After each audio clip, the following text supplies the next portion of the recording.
اب یہ قلب سلیم ہی کا تو سارا گیم ہے کہ اس کو لے کے کیسے جانا ہے، اس کو بچائیں کیسے. یہاں تو صبح شام موت ہے، صبح شام ڈسٹریکشن ہے. اور جس زمانے میں ہم زندہ رہ رہے ہیں، اس زمانے کی تو حالت یہ کہ صبح ایمان سے گھر سے نکلے گا، واپس بے ایمان آئے گا. حقیقت ہے یہ. رسول خدا حضرت محمد مصطفیٰ صلی اللہ علیہ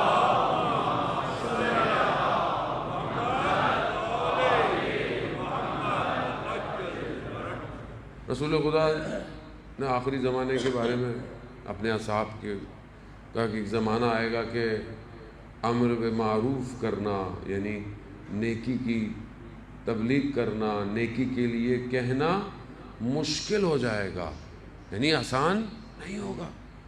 تو اصحاب نے کہا یا رسول اللہ ایسا زمانہ آئے گا؟ تو کہا کہ منکر کو روکنا مشکل ہو جائے گا، یعنی نہیں منکر کرنا مشکل ہو جائے گا. کہا یا رسول اللہ یعنی ایسا زمانہ آئے گا؟ کہا معروف منکر جو ہے وہ معروف میں بدل جائے گا، یعنی برائی اچھائی ہو جائے گی. یا رسول اللہ. اور آج آپ کے سامنے آپ کسی کو نصیحت کریں، اب گھر میں آدمی نہیں کر سکتا، باہر تو دور کیا، تو اپنے بچوں کو، اولاد کو آپ گھر میں کر کے دیکھ لیں آپ نصیحت. اور جو معاشرہ ہے اس میں برائی کرنے والا تو بڑے طریقے سے برائی بھی کرتا ہے اور دنیا کو بتا بھی رہا ہے. چوری کر رہا ہے دنیا کے سامنے، جھوٹ بول رہا ہے دنیا کے سامنے، بے حجاب، بے پردگی، بے ہودگی معاشرے میں، یہ تو اچھائی ہے. اور اسی معاشرے میں رہ رہے ہیں آپ کے سامنے، اور کتنا انتظار کریں گے آخری زمانے کا.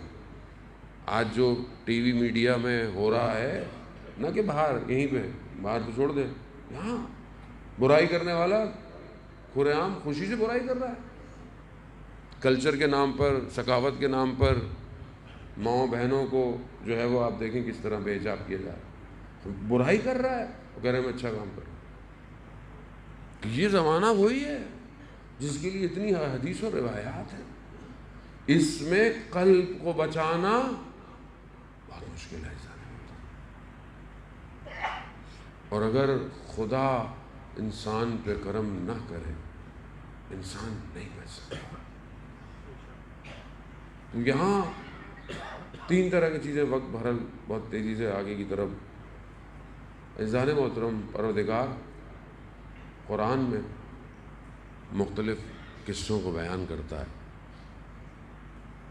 تین چیزیں جس کے لیے خود سید الشہداء بھی فرماتے ہیں، انسان یا تو رشد کرتا ہے، یعنی اوپر کی طرف جائے گا، آگے کی طرف بڑھے، یا پھر راکد ہے، رکا ہوا ہے، اور تیسرا منحوت ہے، یعنی حبوط، یعنی نیچے کی طرف گرا ہوا ہے. یہ تین چیزیں ہیں. ہم اپنی زندگی میں دیکھیں ان تین چیزوں سے خالی نہیں ہے. امام حسین علیہ السلام، اللہم صلی علی محمد، امام نے بعض خط لکھے لوگوں کو جو امام کے فرامین ہیں. اس میں امام نے کہا کہ میں تمہیں اس راستے کی طرف ہدایت دینا چاہتا ہوں تاکہ تم رشد کرو. جو امام کے ساتھ شامل ہو گیا وہ رشد کر گیا، جس میں سے بہترین مثال حضرت غر کی ہے، یعنی رشد کر گیا، یعنی آگے کی طرف نکل گیا. ایک راکد ہے، یعنی وہیں کھڑا ہوا ہے، نہ آگے جا رہا ہے نہ پیچھے.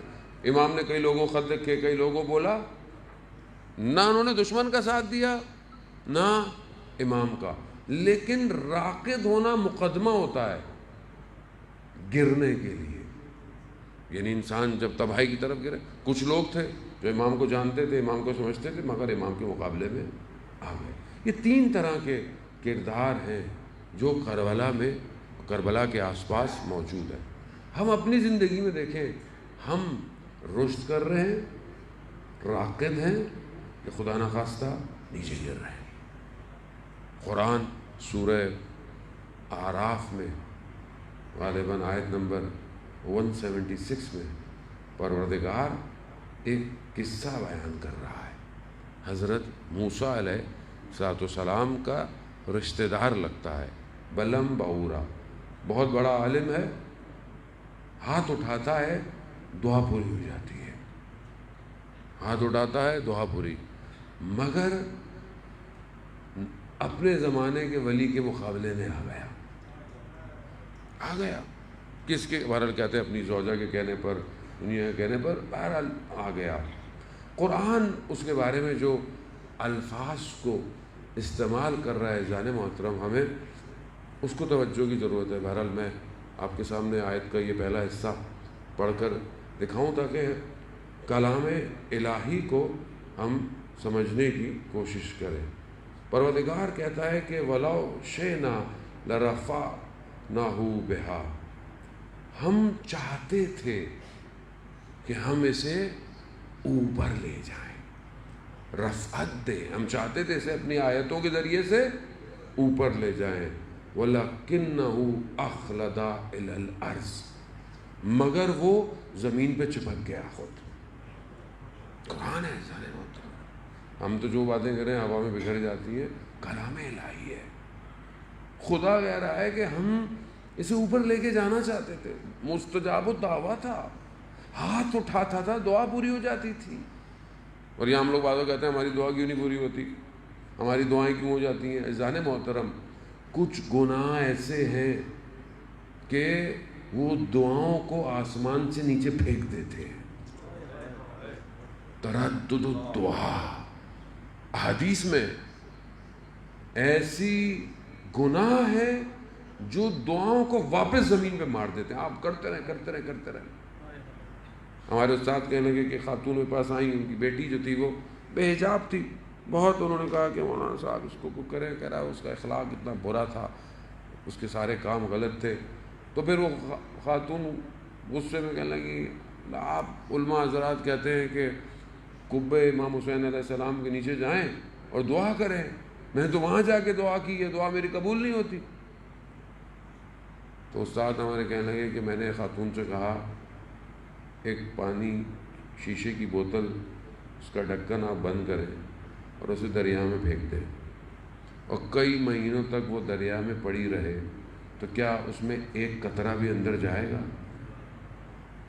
کہا خود عمل ایسے کیے ہیں کہ دعا پوری ہی نہیں ہوگی. وہ انسان ہوتا، پھر انسان خدا کی بارگاہ میں شکوے کرتا ہے. خود تو اپنا عمل دیکھے. خدا کہہ رہا ہے ہم اس کو اوپر لے کے جانا چاہتے تھے، رفعت دینا چاہتے تھے، مگر یہ خود زمین پہ چپک گیا.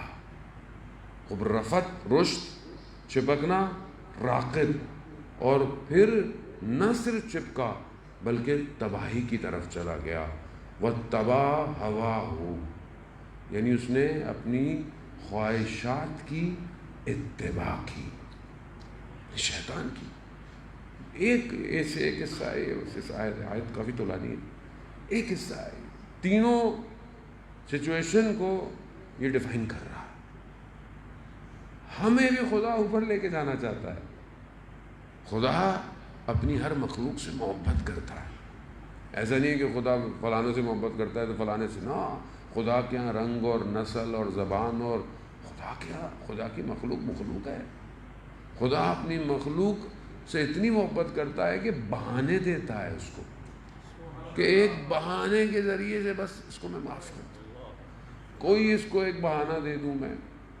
لیکن انسان خود اپنے حدود کو توڑنے کی کوشش میں، اگر مجھے میرے حال پہ چھوڑ دیا جائے میں برباد ہو جاؤں گا، کنفرم ہے. میں نے اپنا خود جو ہے وہ اپنا اسکین جو کرتا رہتا ہوں، اہل بیت کرم کرتے، اسکین کرتا رہے انسان، اپنے آپ کو اسکین کرنا چاہیے. میں نے دیکھا کہ اگر میرے حال پہ چھوڑ دینا خدا تو میں دوسرے دن برباد ہوں. یہ اس نے کرم کیا ہوا ہے جو مجھے بچایا ہوا ہے. میری غلطی کو مجھے دکھا دیتا ہے، شرمندہ ہو جاتا ہوں، یہ کیا کیا میں نے. تھوڑی دیر بعد انسان ہے، انسان ظاہر ہے، انسان سے غلطی ہوتی ہے، زبان سے ہو گئی، ذہن سے ہو گئی، فوراً خدا کہتا ہے یہ تم نے غلط کیا ہے. کمال یہ ہے فوراً جھک جاؤ، فوراً ٹھیک نہیں بنے. کھڑے رہنا ہے. زندگی میں بھی ایسا ہی ہے. میں نے آپ سے کچھ بات کی, آپ مجھ سے ناراض ہو جائے, دوستی کر لیں, کیا ہے, معافی مانگ لیں, انسان ختم تو نہیں ہو جاتا. یہی پریکٹیکل لائف کی امپلیمنٹیشن انسان کے سول پر افیکٹ کرتی ہے. جب انسان ظاہری طور پر اپنے آپ کو سخت رکھا ہوا ہو, کچھ نہیں کر سکتا. بہرحال آیت اللہ غلام رضا یزدی بہت بڑے عالم دین تھے. حتیٰ بڑے بڑے علماء جو تھے وہ نجف کے اندر آیت اللہ بروجردی اور جتنے بھی بڑے بڑے ان کو جانتے تھے. اگر قم میں رہتے تو بڑے بڑے مراجع تقلید بن سکتے تھے, لیکن انہوں نے اپنے آپ کو روکا نہیں. وہ شہر شہر, گاؤں گاؤں, ملک ملک تبلیغ کرتے رہے. ایک دن بہت تھکے ہوئے تبز مصر سے آئے, خراسان پہنچے, تو وہاں کوئی بوڑھا شخص تھا. اس نے کہا کہ ہمارا قریب میں گاؤں ہے اور محرم شروع ہو گیا ہے اور امام بارگاہ کی چراغ روشن نہیں ہے کیونکہ کوئی پڑھنے والا نہیں ہے. تو کہا میں چلتا ہوں. اتنی بڑی شخصیت تھی حالانکہ. کہا میں چلتا ہوں. تو شخص نے کہا ابھی تو آپ پہنچے ہیں, کم از کم حرم امام رضا میں جا کے زیارت تو کر لیں. تو کہتے ہیں کہ امام رضا زائر زیاد دارت, یعنی امام رضا کے پاس زائر بہت ہیں مگر نوکر کم دارت, نوکر تھوڑے ہیں, میں نوکری کرنے جا رہا ہوں. پھر اگر زندگی رہی, وہ خاصیت اتنی تھی, دعا. یزد میں اتنی بارش ہوئی مسلسل کئی دن تک, کہتے ہیں 3 دن, کہ زندگی مفلوج ہو گئی. جیسے ہمارے پھر ان کے ٹینٹ, پھر ان کو گھر بنانا. یزد میں بھی ایسی حالت ہو گئی. 3 دن اتنی بارش ہوئی کہ زندگی مفلوج ہو گئی. لوگوں نے اوپر پناہ لے لی, کام ختم.